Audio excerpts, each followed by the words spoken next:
छत्तीसगढ़ के एक छोटे से कस्बे में रहने वाला अर्जुन नाम का एक लड़का दूसरों से कुछ अलग था। न तो उसके पास अच्छे कपड़े थे, न ही कोई बड़ा घर। उसके पिता एक छोटे से चाय के ठेले पर काम करते थे और माँ सिलाई करके घर चलाती थी। लेकिन अर्जुन की आंखों में कुछ और ही था, एक बड़ा सपना। वह सपना था एक दिन बड़ा इंजीनियर बनने का। टीवी पर जब वह बड़े शहरों के ब्रिज, एयरपोर्ट और ऊंची इमारतें देखता तो कहता, एक दिन मैं भी ऐसा बनाऊंगा। दोस्त हंसते, मोहल्ले वाले मजाक उड़ाते, अरे बेटा पहले पेट भर रोटी का इंतजाम कर, फिर सपनों की बात करना। लेकिन अर्जुन ने कभी हार नहीं मानी।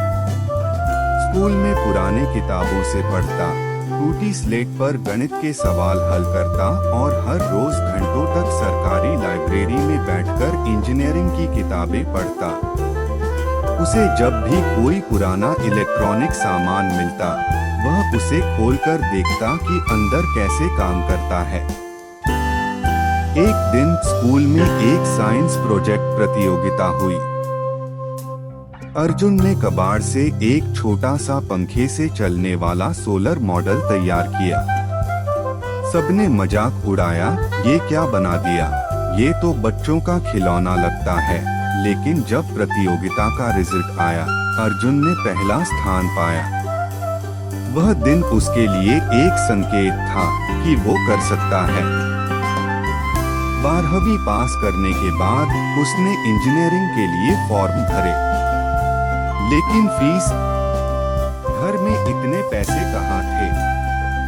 अर्जुन दिन में चाय की दुकान पर बर्तन धोता, रात में स्ट्रीट लाइट के नीचे पढ़ाई करता। उसकी मेहनत रंग लाई। उसे एक सरकारी कॉलेज में स्कॉलरशिप मिल गई। कॉलेज गया तो शहर के लड़के उसका मजाक उड़ाते, देसी लड़का आया है, इससे कुछ नहीं होगा। लेकिन अर्जुन चुपचाप पढ़ाई करता रहा। जब दोस्त घूमने जाते, वह लैब में एक्सपेरिमेंट करता।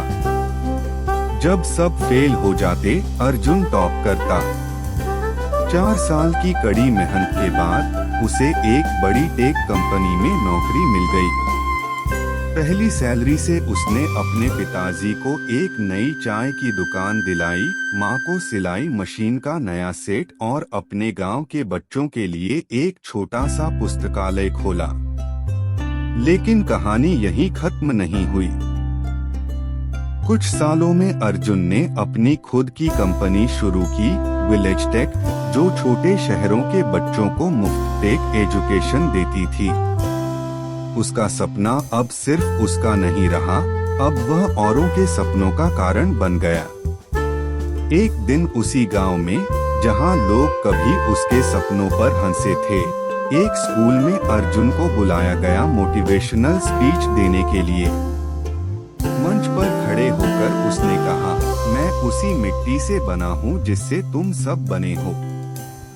फर्क सिर्फ इतना है कि मैंने अपनी मिट्टी को सपनों की खाद दी, मेहनत से सींचा और भरोसे की धूप में सुखाया। तभी वो सपना पेड़ बन गया। भीड़ में खड़े बच्चों की आंखों में चमक थी, ठीक वैसी ही जैसी कभी अर्जुन की आंखों में हुआ करती थी।